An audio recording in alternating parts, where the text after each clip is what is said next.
برنامج ميكروفون أصوات مهاجرة. أولا أرحب بكم بمناسبة السنة الجديدة 2016.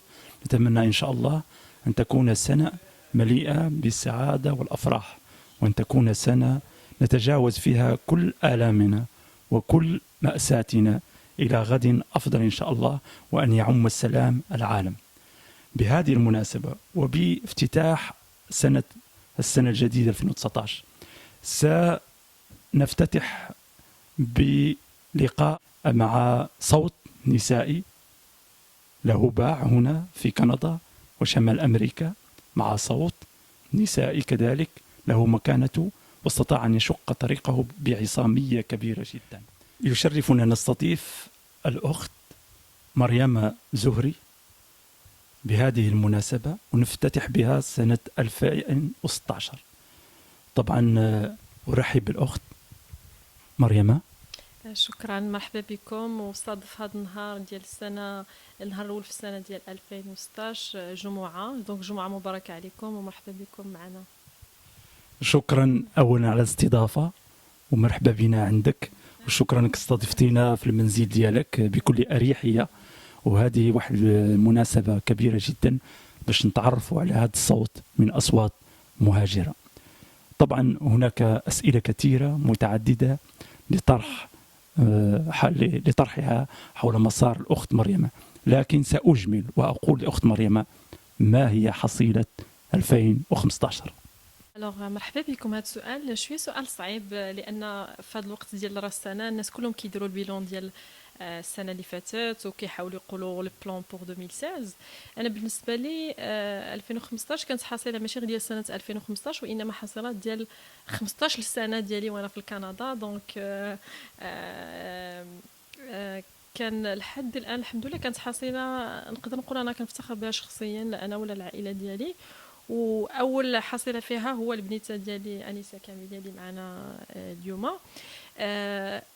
بديت انايا صراحه الباركور ديالي، جيت لكندا كطالبه في يعني فزت بواحد اش كيقولوا لها اون بورس كنديان بوغ فيغ لا ميتريز ديالي في HEC، ومن بعدها استانست بمونريال بالجو ديالها وبالاحوال ديالها، وقررت انني نستقر في 2004. دونك 2004 كانت بالنسبه لي واحد السنه من الناحيه العمليه مهمه بزاف، لان تما فاش قررت باش ندير البلاصه ديالي في هذه البلاد ونستقر فيها ماشي بصفه نهائيه، مي على الاقل تكون هي البلاصه فين غادي نبدا المسار المهني ديالي. الحمد لله جو بونس انا توفقت في هاد المسيره هذه، من ناحيه ان لقيت بحال الناس، يعني عوائق. كنت مثلا في الشركه الاولى اللي خدمت فيها اللي هو ان غران كابيني معروف عالميا، كنت في الفرع ديالو في مونريال. كنت انايا المراه الوحيده جون فام اي نون سولمون فام ايميغرانت. دونك كان واحد تحدي كبير، وكنت يعني تفاجأت ان من بعد 3 شهور من يعني انني التحقت بهم ولاو كيخدموا مغاربه اخرين ودي زالجيريان اخرين ودي مغربان اخرين. سكيفي كانت الدخله ديالي الاولى عليهم عطاتهم لانديس بان في هاد لي كوميونيتي هادي، في هاد لي زيميغرون، كاينين ناس اللي عندهم كفاءات واللي غيقدوا كما كنقولوا حنا في لو دومين يفون ليفري لا مارشانديز.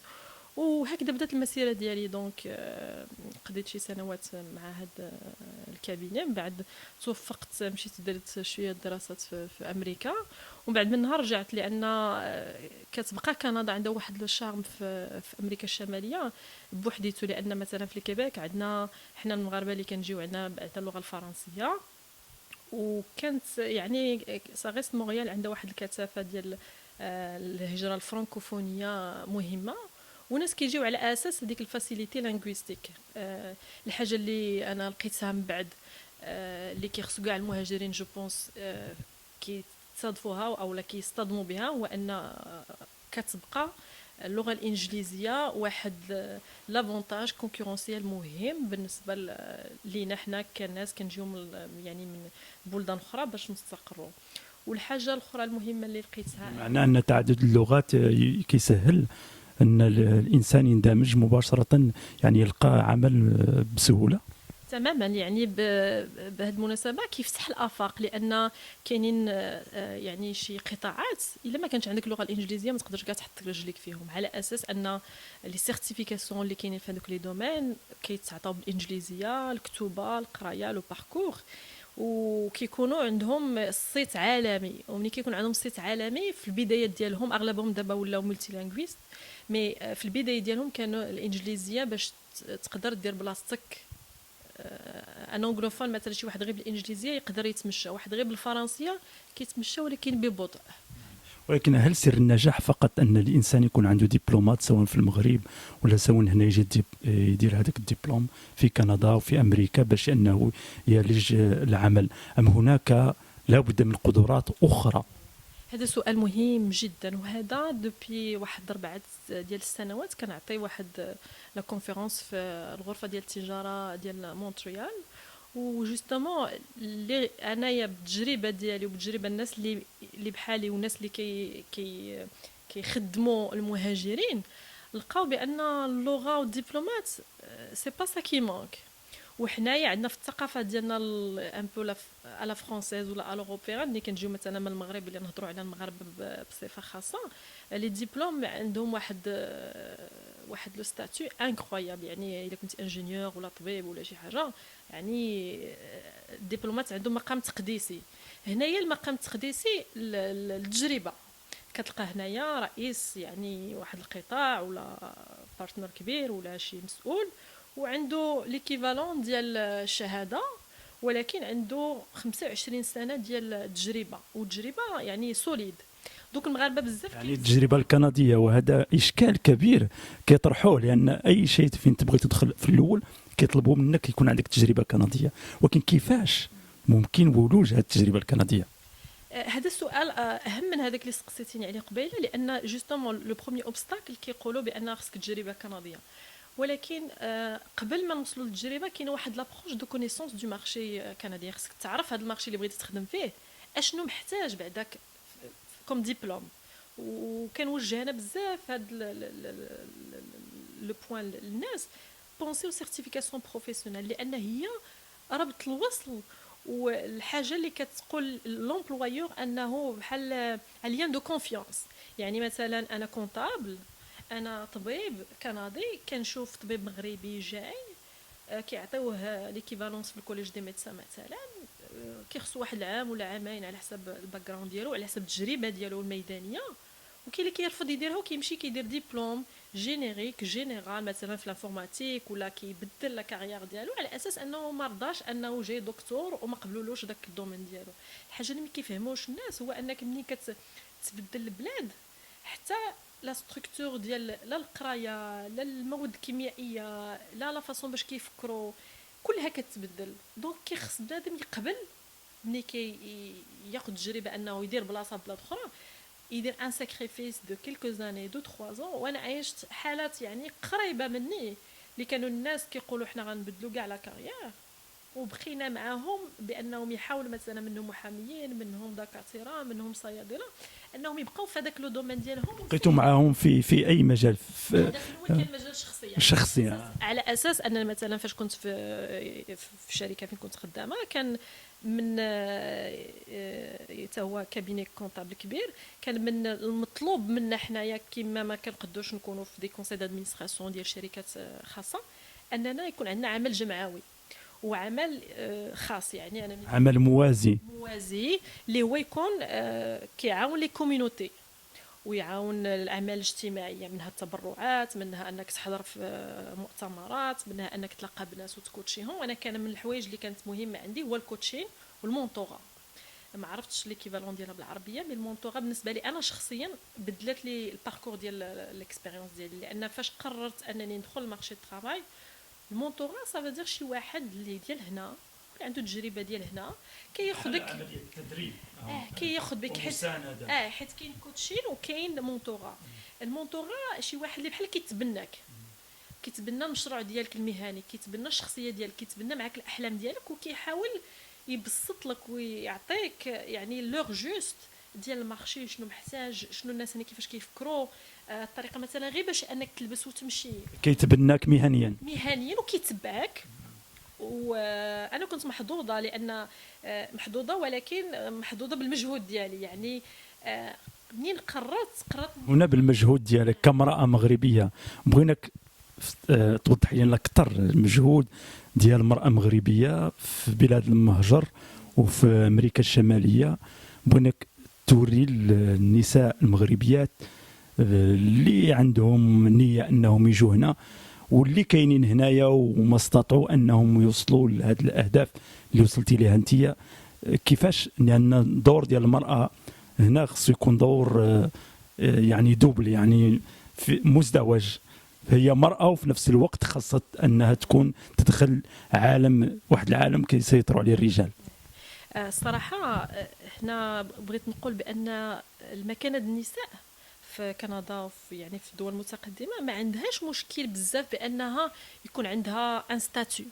هما الناس كيحترموا المراه، كيعطيوها المكانه ديالها، عطينا بزاف ديال الحقوق ديالها.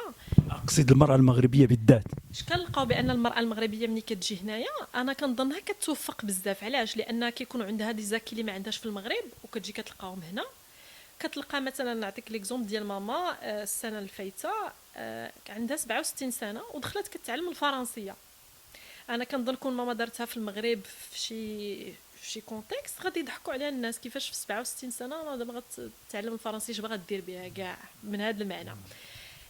خصنا نعرفوا بان هاد لي سوسيتي بحال ديال الكيبيك علاش يعني هنا الفرص متاحة أكثر، خاص غير طريقة كيفاش التعامل معها. هي الطريقه ديال التعامل. اول شيء انا كنقول كاع دوك لي كونسيبت نيجاتيف. الوغ العنصريه، لا فيكتيميزاسيون، سي لا فوت دو لوتر، جو سوي با كابابل، هادو كلهم خصهم الناس يدوزوا. يعني المشجب اللي تنعلقوا عليه يعني عدم التفوق ديالنا هما كل هذا. اذا كيفاش ممكن نتجاوزوا هذا الشيء هنا؟ تماما. انا كنقول بعدا اول ميدان هو بعدا خصنا نخرجوا فيغ لوتر. انا بالنسبه ليا مثلا في الخدمه ديالي الا باش نقرب للناس كنخدم في لا كونسلطاسيون في تو سكي ريغلومونطاسيون، الاستشاره، وفي واحد الميادين اللي يعني اغلبها رجاليه، يعني الا ما نقولوش 85 حتى 90% رجاليه. دونك باغ لا فورس دي شوز حتى النساء عندنا بعدا هنا في الكيبيك في الميزان ديال الرجل والمراه عندها ان بو بلوس كو لوم. كنجيو حنايا من المهجر، المراه كما بغا وصل الشان ديالها كتبقى مراه ديال البيت. وكنظن ان المغربيات كيتوفقوا باش يعني يساويو ما بين المهنه وما بين الفونكسيون ديالهم كوم فام. كيخص واحد لادابتابيليتي. منها هو انك تقبل ديك لو رول الجديد اللي كتاخذو كمراه في هاد المجتمعات. شنو معنيتها؟ ان هي دي ريسبونسابيلتي ديال الراجل كتولي كديرهم المراه، وخصها في الحوار ديالها يعني مع الراجل ديالها ولا مع وليدها ولا تشرح لهم هذه القضيه بان راه اوني ايغال في الحقوق ديالنا، ولكن كيبقى عندي واحد الستاتيو خاص مكرم اللي تكرماتو لنا، يعني الدين ديالنا والتقاليد ديالنا وهذا، ونعتزوا به. ثانيا كنظن بان العيالات والنساء خاصه يعني خصهم يتوجهوا بواحد ديتيرميناسيون.